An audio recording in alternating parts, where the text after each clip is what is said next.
Good morning, everyone. Thank you for joining us today for our webinar on launching DPN's Texas Preservation Node, Digital Preservation for the Texas Academy. And just a quick note, as you may have already noticed, we will be using the audio in Adobe Connect. So be sure that your computer speakers are on or you have a headset. And also, just a reminder that if you have questions during the webinar or afterward, please feel free to type those in the chat window and we'll get to them. And today we have presenting Christy Park, the Executive Director of TDL, Mary Molinaro, the Chief Operating Office and Service Manager for DPN, and Ryan Steens, Assistant Director for TDL. So we look forward to a great webinar, and thanks again. I'm going to hand it over to Christy Park to get started. Great, thank you, Laura. And thanks everyone for joining us. We're getting a report that the audio might be a little off. So if you are having trouble hearing or there's some feedback, let us know in the chat window and we'll see if we can adjust things. So thank you everybody for taking some time out today to join us to talk about what we think is an exciting development for Texas libraries, which is the launch of the Texas Preservation Node, which is one of several nodes in the Digital Preservation Network, or DPN. And that DPN organization is a nationwide effort to build infrastructure and services for and by the Academy to preserve the scholarly record for future generations. As Laura said, I'm joined today by Mary Molinaro, the COO and Services Manager for DPN, and want to thank her for being with us today to talk more about the work of DPN, as well as by my colleague Ryan Steens, Assistant Director of TDL. I should also mention up front, and we'll mention this again later on, that while the TDL is the most visible presence for DPN in this webinar, and we'll be providing a kind of face for DPN and for the Texas Preservation Node, because we're providing the ingestion services to the node. The Texas Preservation Node itself is very much a partnership that includes not just TDL, but also the University of Texas Libraries, led by Aaron Choate, the incoming Director of Digital Strategies for UTL, and the Texas Advanced Computing Center, which is part of the UT system. And all of these groups have been working together under Aaron's leadership as the node manager to create the multiple parts of this node and get it operational for Texas libraries.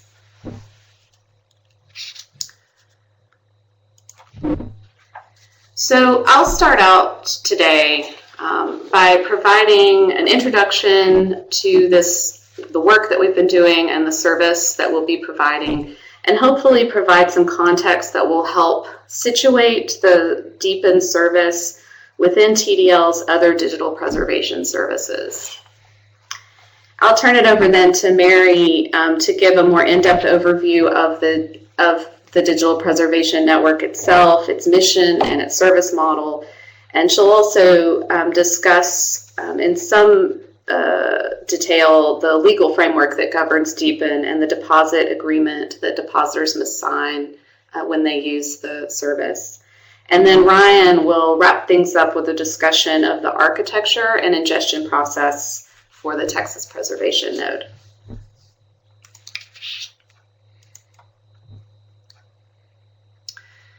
We'll start with a definition, and Mary will, of course, go into more depth later on, but we'll start with this definition of the Digital Preservation Network.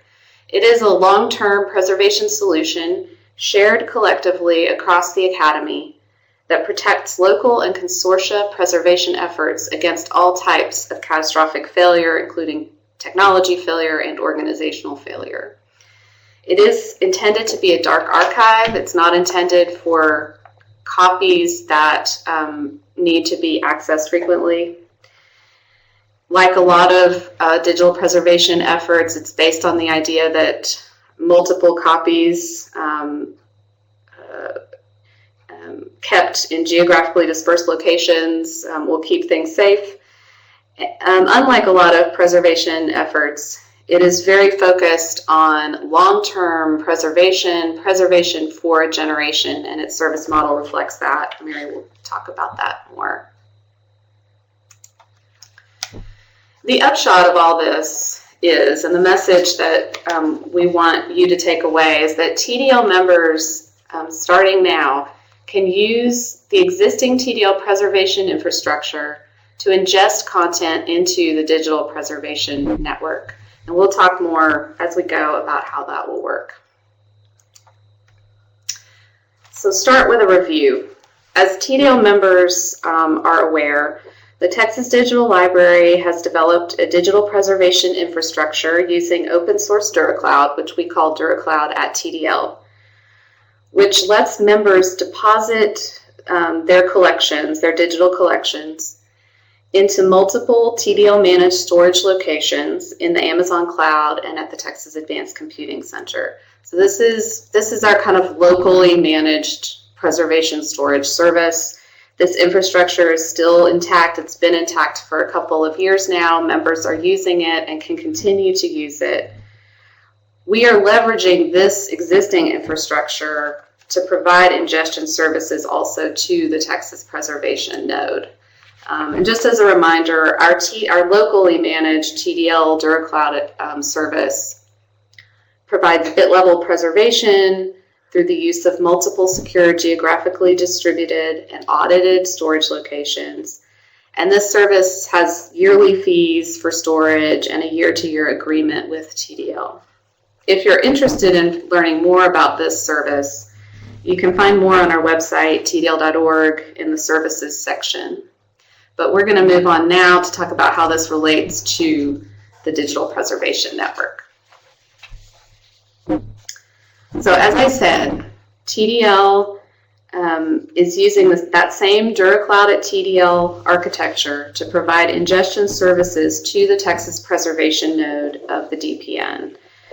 And I'll reiterate here that the Texas Preservation Node itself is a partnership among us, UT Libraries, and the Texas Advanced Computing Center.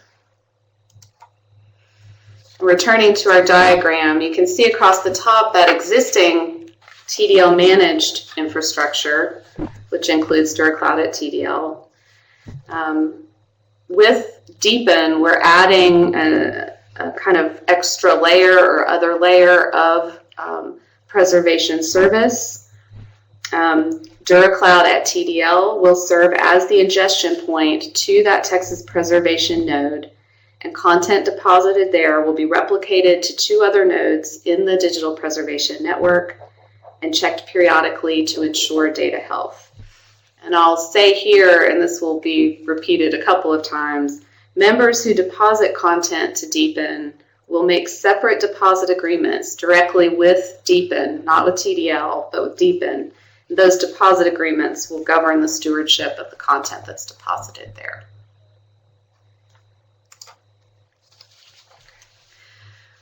Before I turn it over to Mary to talk in greater depth about the DPN itself, I want to give you a little bit of information about how TDL members will be able to use the Texas Preservation Node and Deepen. So as of right now, TDL members can use the Texas Preservation Node to deposit content into DPN under one of 2 models. So first, they can use the Texas Preservation Node under their own full DPN membership. So a couple of our members in TDL fall into this category. Texas A&M and UT Austin are both full members of Deepen and have been paying membership dues that come with some additional benefits. Other TDL members can use the TDL consortial membership to deposit content in Deepen. TDL has been paying a membership fee for the last several years and will continue to do so to cover the cost of membership for our members. TDL members can use that consortial membership with no additional membership fees or setup costs for using Deepen, but there are costs for the content that's deposited there, and that's listed here on this slide. Currently, the cost of service in DPN is a one-time fee of $4,900 per terabyte, which covers preservation services for 20 years. This is the per terabyte cost currently, but Deepen is working on ways to lower it in future years, especially for those depositing large volumes of content. So I want to emphasize a couple of things here. This is the model for 2016, and there are efforts underway within the Deepen organization to revise the membership model. So there may be some changes to the way members can use Deepen under the TDL membership, but we will continue to provide avenues for our members to deposit content into Deepen through a TDL consortial membership. It may look a little different, but overall it'll work in a similar way. And secondly, currently only TDL members can use the Texas Preservation Node. In future years, we anticipate opening up the node to others outside of TDL, but right now it's for TDL members only. And with that, I'm going to turn it over to Mary to discuss the Digital Preservation Network in more detail. Thanks, Christy. And if Laura, if you could just let me know if my audio is okay, that would be great. Thanks to all of you. I'm really happy to talk to you, and I'm happy that the Texas Preservation Node is finally up and we're ready to go with it. We've been working on it and thinking about it for so long that this is great, and it's going to be great for Texas members. And I'm very happy that Texas content is going to be flowing into Deepen. I think it's great for the Academy and it's great for Texas. So thanks to all of you. I'm going to start by telling you a little bit about how we got started with Deepen and really what was the value in just getting this project off the ground. Why was it that we thought this had to happen? And I tell you, I was at one of the first meetings back in 2012. There had been one meeting on a boat in Fort Lauderdale that I was not a party to. Now, why I don't get invited to those boat meetings in Fort Lauderdale, I don't know. But I was at a meeting in DC there were a lot of library deans, a lot of CIOs, and there were some very chilling realizations that had been unveiled to us at that meeting, in that even though we'd been working on preserving digital content for many years, we'd been really putting a lot of effort into it, a lot of sort of various projects here and there. A lot of the content from academia was not being saved for that long term. And it was startling, the statistics that were put out at that meeting. And it was troubling for many people. And so we finally, collectively, folks at that meeting and other people had weighed in on this, said we must do something that will really preserve our scholarship and cultural heritage kinds of materials for the long term and pass it to the next generation and beyond.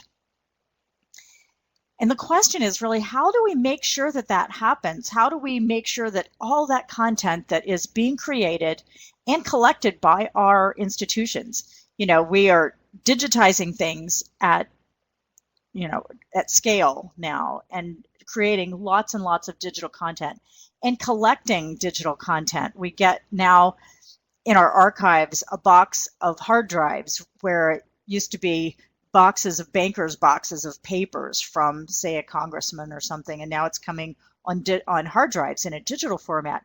How do we make sure that we have that content available to scholars in the future? And really big question. And so collectively, those of us in digital preservation, we really pretty much put a stake in the ground and said we really need to save this most at-risk content, and we have to protect it against several things. Technical failure, certainly. Natural disaster, certainly. And those are things we had worked on in the past, knowing that you have to keep copies not all in one location, and, those kinds of things we had talked about. But institutional failure is another thing that we had not really addressed, had not been addressed at all. And so the thought was at that time, how do we develop a system that will protect against those three things so that we can ensure that this content is preserved for the long term? And we, when we were thinking about it, we thought, well, you can't really plan on forever. It's hard to make a model that works forever. But we thought if we can get it to that next generation, move it at least 20 years into the future, and we hope beyond that we will have done a good thing, and we'll address issues as they come along, certainly. So, back in 2012, it really was nothing more than that big idea, and a very complicated big idea. This deep turned out to be the most, arguably the most complicated and technically challenging digital preservation project ever attempted, because of the things that we wanted, kind of baked into the system.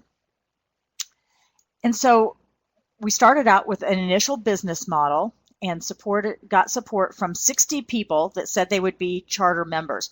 We decided that we kind of had a handle on text and images. We kind of knew about that, but then with the idea that we knew very quickly we're going to have to add in capacity that'll deal with research data, rich media, AV collections, and those kinds of things. So that was back in 2013. And so as we looked at what does this solution look like, what are those qualities that will make this be successful so that we will know that we have actually, met, done what we said we need to do. So we certainly knew geographic distribution has to be part of it. We had to have content around the country in some way. We knew we had to replicate that content. We knew at least 3 copies. That's one thing that we thought, was just sort of a given with this initial rollout, is replication with at least 3 copies. And then the ability to audit that content, check for fixity to make sure that whatever content is in there is the same content next year, 5 years from now, that it is the same digital content. Because as those of you who work in digital preservation know about bit rot and files just going bad. Anybody who's really had a computer, in the last 5 years, you've encountered this at some point. Your memory card doesn't work, those kinds of things. But the ability to audit that content and then repair it within a network. We decided that we have to have this heterogeneous network. It has to have different technology stacks at the various places where we're keeping that content. And so as we looked at this, we thought, well, the best way to do this is to use existing nodes that are there, existing repositories that are out there, but that work in very different ways. So that if one technology at some point fails within the next 5, 10, 15, 20 years, the others can pick that up. And it's unlikely that all of them will go bad at the same time if we have various technology stacks behind this. We knew that we have to meet the best practices for repositories, and those have coalesced. We know what those are. We can measure against those. And here's the thing that really is vastly different than other digital preservation solutions: to have an agreement in place at the time of deposit that passes that stewardship of that content forward should the institution fail or should priorities change. And that person that deposited the content, that institution that deposited it, either goes out of business or they have no interest in that content at some point, in the future. and their priorities change and think, well, this is really better handled by someone else. This passes that content on to another entity, to the academy as a whole. So this deposit agreement that we'll talk more about, that has in there a concept called quitclaim, where at some point, if your institution is no longer interested in this content, then you can say, okay, Deepan, you pass this on to someone else to brighten it at some point in the future. Or if your institution closes, goodness, we hope that does not happen. But should that happen, that content that is put in there that is deemed, important for that next generation of scholars, that can be brightened at some point in the future, should it be unavailable other places. So I'm happy to report that the system is up and running. It was a big technology challenge to get this running and to get everybody, all the technology folks at these various institutions that are working on this, to agree on how this is going to work. There were a couple of starts where things were tried and rejected, but it coalesced over the last year and a half, and it's been built out. And so I'm happy to report, as of January, the system is up, running. Content has gone in, and it has been replicated around the country. Here are the nodes. The nodes that we've been working with that have developed this system from the start are HathiTrust at the University of Michigan, AP Trust at the University of Virginia, Chronopolis at the University of California, San Diego, and then the Texas Advanced Computing Center, UT Austin and TDL, that your Texas preservation node that we're talking about. Stanford Digital Repository has also been a good participant from the beginning. They are currently not ingesting or replicating content, but they're standing up an instance of a test environment so that we can run tests and make sure everything's working and try out new things with that in that environment. So Stanford is also one of our nodes. We are a part of Internet 2, so we take advantage of that Internet 2, that high-speed backbone that goes around the country that's a part of Internet 2 network. And so that's a huge, huge advantage with this, because we can actually move content at a faster rate than you can on the commercial internet. So Deepan has found a home with Internet 2, and our offices at Internet 2 are in Washington and Ann Arbor, Michigan. And so we are, part of our governance is with Internet 2, and then we have our own board of directors that really governs the project. And it is a membership organization. I want to underscore that. It is a membership organization. We have committees. We have a lot of work going on in those committees. And so it's a collective project by the members with skin in the game, in essence. So the things that we're working on as we move forward, as the system is up and running, we have to be able to increase scale and the capacity. So we can take our charter members now are getting, for a regular membership is $20,000 a year. And as a part of that, they get 5 terabytes of storage a year with that membership.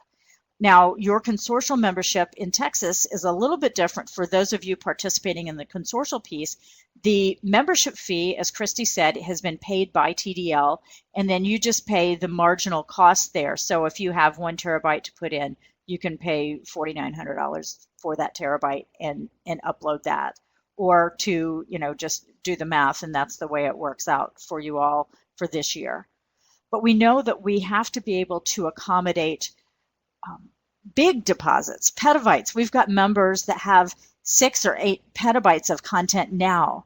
And at $4,900 a terabyte, that is just not cost effective. So we're working with some industry leaders and with, various bringing up, increasing the capacity so that we can do this in a cost effective way, take advantage of new technologies that are coming online, and being able to accommodate that large amount of content that some of our users have.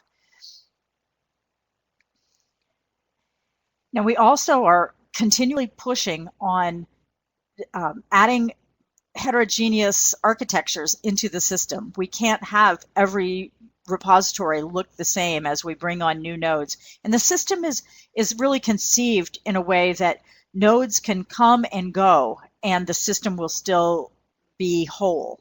So we're looking at increasing the number of nodes and looking at diversity of that technologies that are in play. So that's something that we're continuing to take a look at. And as we look, Christy talked about this a bit, about our membership. We've got a membership committee, and Christy's a part of that membership committee. Thank goodness, because it's been so helpful. Looking at consortial memberships. Now, the TDL is our first consortial membership that we've had, and we worked out a system last year at, I think it was at the Digital Library Federation meeting. We sat down and thought, what would work for a consortial membership? What would that look like? We kind of worked out those details to see how that works. We're, so you all are kind of the guinea pigs, honestly, on this, and we think it'll work. We think that's a really good model. The question is, can that extend to other kinds of consortia? It works, we think, in your Texas environment. What about other states? There are going to be other states that are interested. And the reason this consortial membership is so important, I think, is because not every individual institution will have 5 terabytes of content to deposit or more. Many institutions would only have maybe 1 terabyte, maybe 2 terabytes this year and maybe 1 next year. So it's smaller institutions. We want to make sure that we cast that net wide and are preserving that content, that very rich, unique content that's coming out of so many kinds of institutions. We want to make sure we develop solutions that work financially and that work logistically for those kinds of institutions. And so you all are forging that ground, and we're grateful to you for helping us through this. And I think it seems like a solid way to go on this. We also are looking at working with commercial entities with content important to the Academy. We've had one commercial member sign so far, and that's Figshare, because they're collecting research data from the Academy. So it is academic content, and it is valid to be preserved. We want that to do that, so we're making an accommodation and have let them join. But there will be others like this that I think that will be likely candidates for depositing into DEEPN. Research data organizations. We're in conversations with ICPSR at the University of Michigan and the DataPass members around the country that are part of this social science data network that they have. But there are other research data organizations like that we want to talk about. And then large deposits. There are other kinds of deposits that are really important for that. I don't know if you all can hear. I'm getting Skyped, but I'm hoping that. Sorry. So we're hoping that that carries on and that will work for us.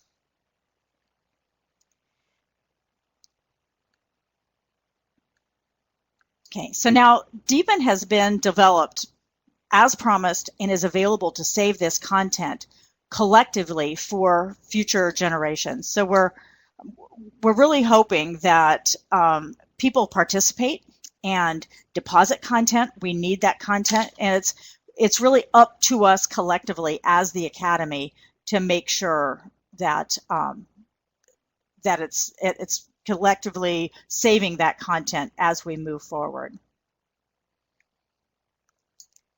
So here's where we are now. It is up to us, I think, as Deepen Leadership, as the Deepen membership organization, to really keep focused on that mission and to make sure that we are hitting on all those and to be creative in our solutions, to increase capacity, to lower the cost, and to make sure really that underpins everything moving forward to move that content forward for that next generation of scholars and beyond. The other thing I might mention is that we've got funds set aside and are establishing an endowment that will also pay for that long term. So say for instance you deposit your content this year, you pay your $4,900. That is not an annual charge. That is your one and only charge for that. You pay it, and that money is then invested, and that pays for it over that next 20 years, at least 20 years.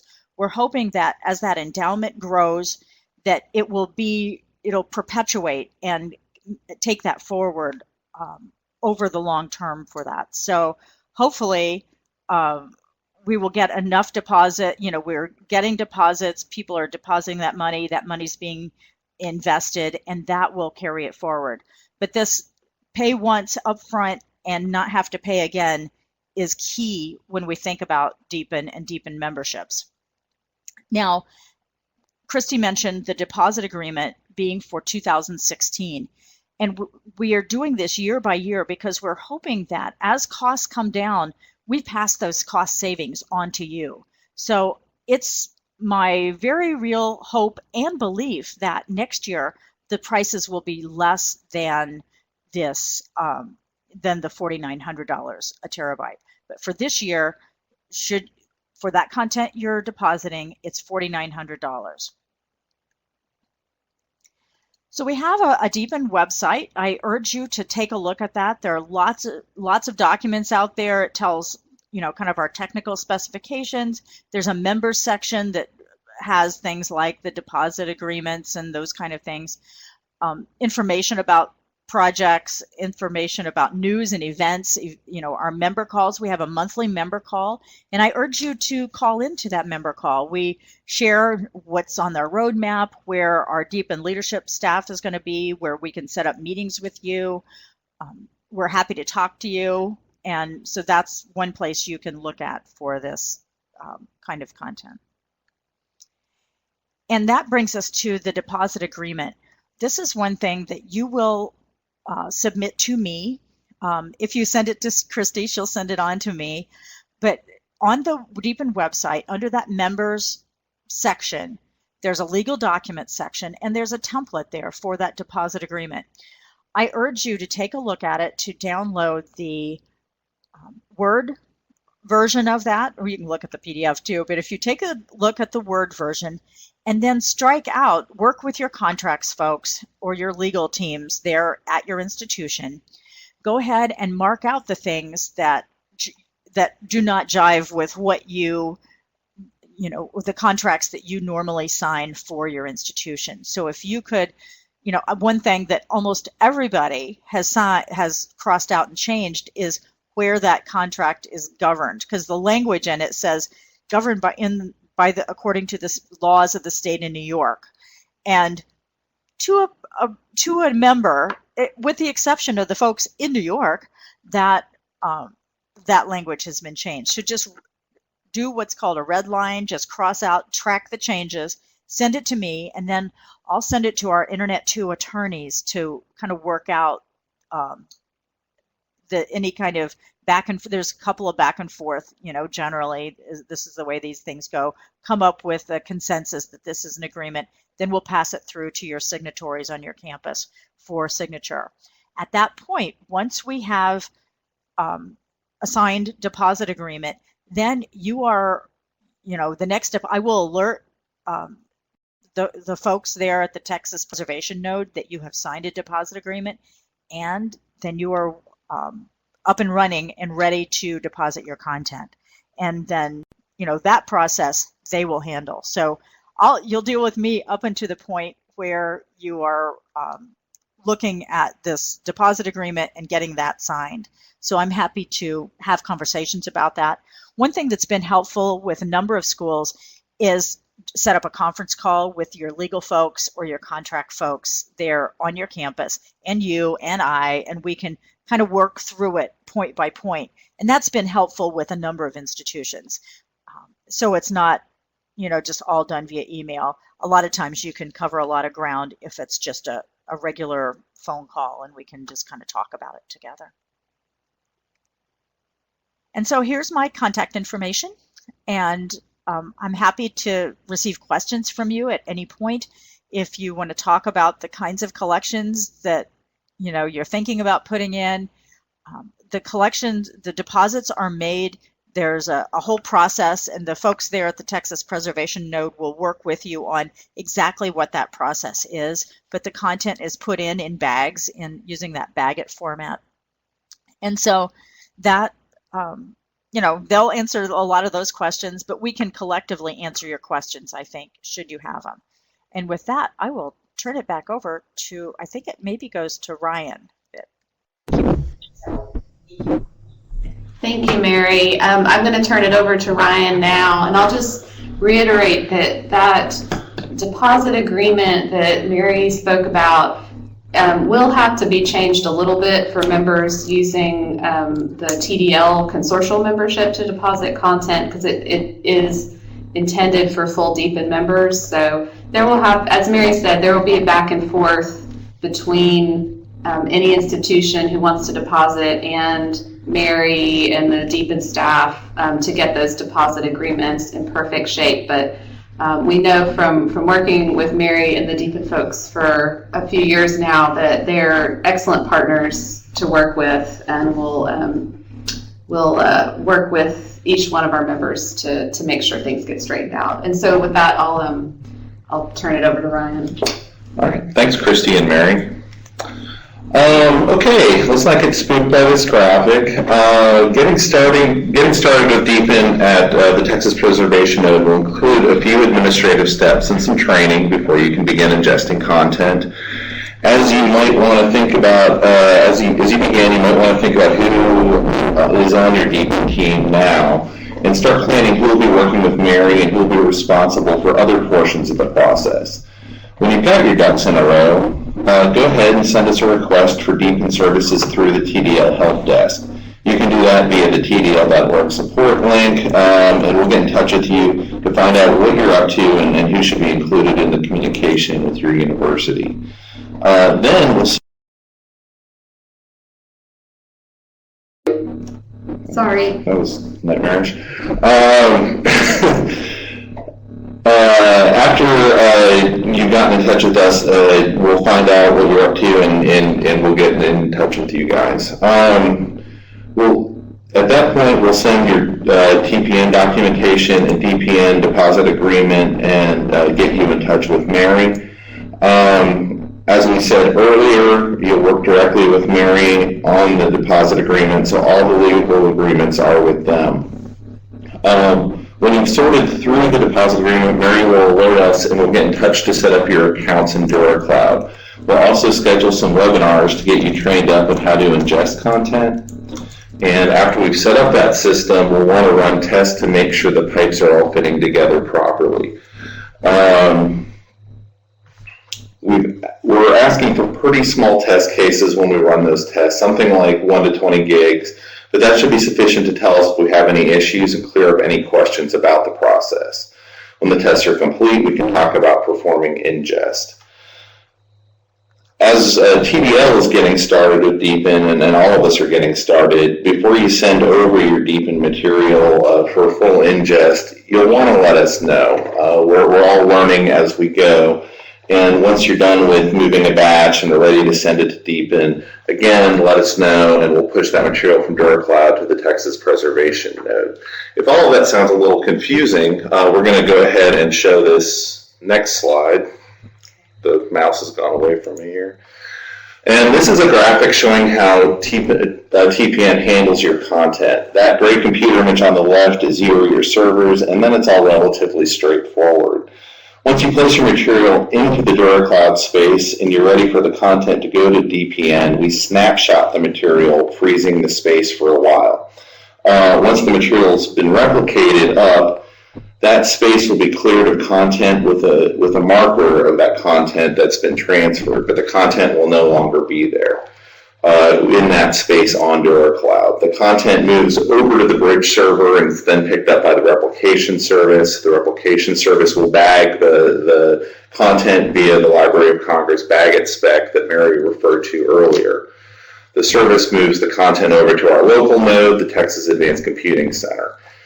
That same replication service also sends copies over to 2 other DPN nodes, and that could be AP Trust of Virginia or Chronopolis in San Diego. Mary mentioned Stanford's coming online soon, so it could wind up there pretty soon.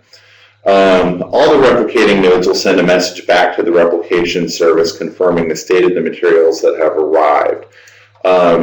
You personally will be able to receive a message back in DuraCloud confirming receipt of the materials intact, but you can't see in DuraCloud what it's done at the other 2 locations, but we'll alert you if there's any issues. At this time, it's opaque to the user when the material arrives at other locations, but DPN is considering this issue and development is ongoing. Move to the next slide.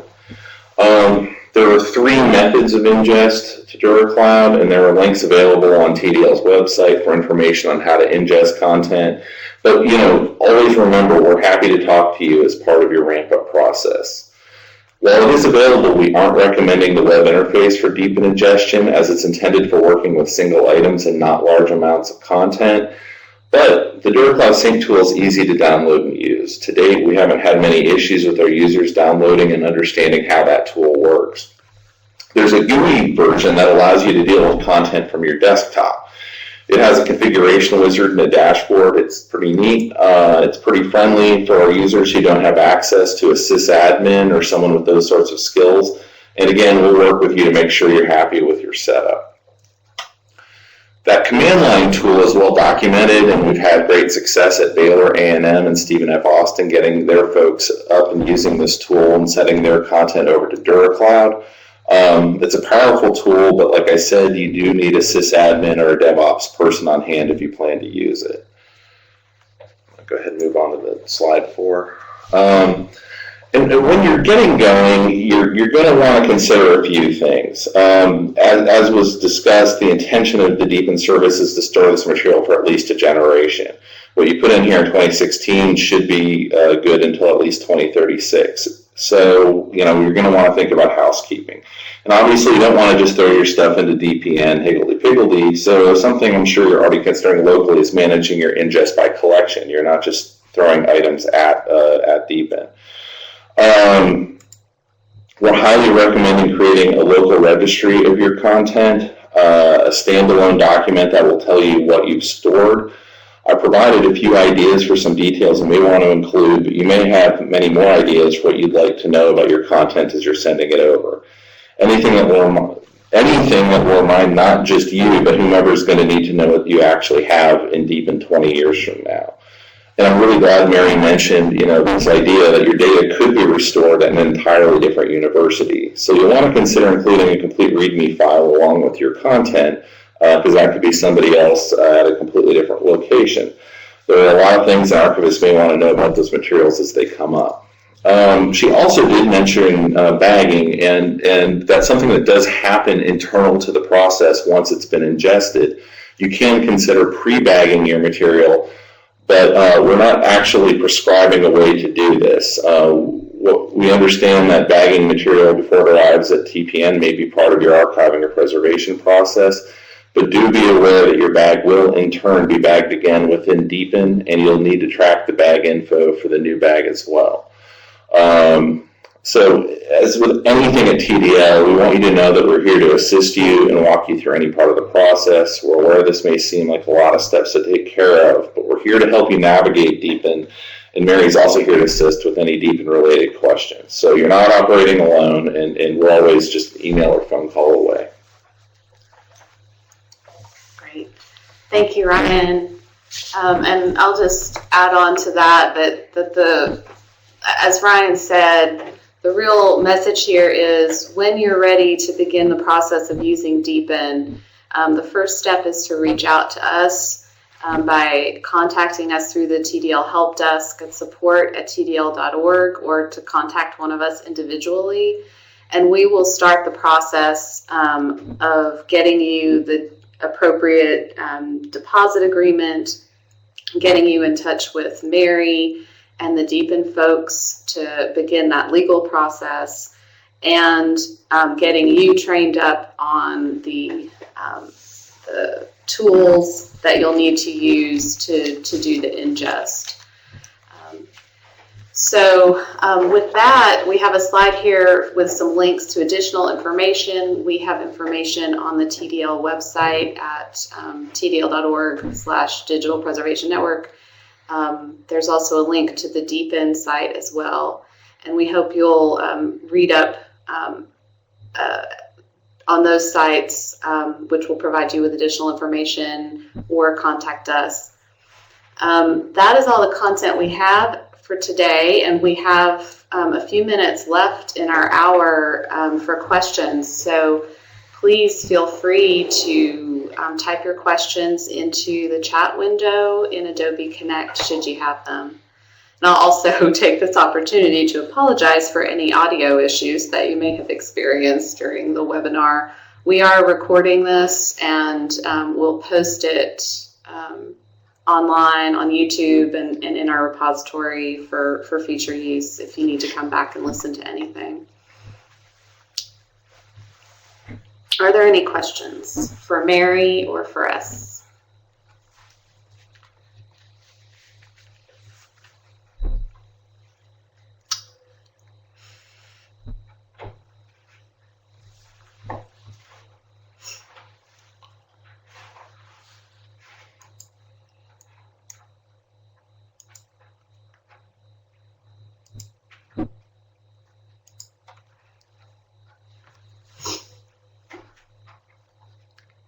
We have a few questions coming in. And while folks are typing, I just want to thank Mary again for taking the time to share with our community about Deepen. The Deepen crew have been really fantastic to work with. So we'll start with Louise's question at UT Medical Branch. Deepen can be used with a regular TDL membership. It does not require the additional DuraCloud service. That is absolutely correct. So we anticipate that some members will use Deepen only.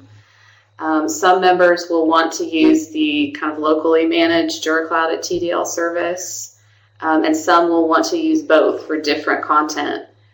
But any of those use cases is completely appropriate. And a TDL member could deposit content just to Deepen. It would, require the payment of that $4,900 per terabyte one-time fee, but no other membership fees would be required. And then we have a question from Sean at Texas A&M. Remind me of how much free space institutions get. Okay, so Texas A&M is a full member of Deepen. They've been paying membership dues to Deepen in addition to their membership dues with Texas Digital Library. The full members of Deepen, and Mary can correct me if I get this wrong, get 5 terabytes of included storage per year with their membership.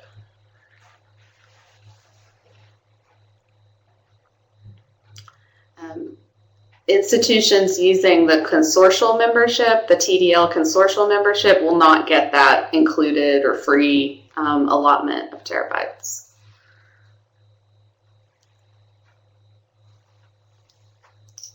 Any other questions?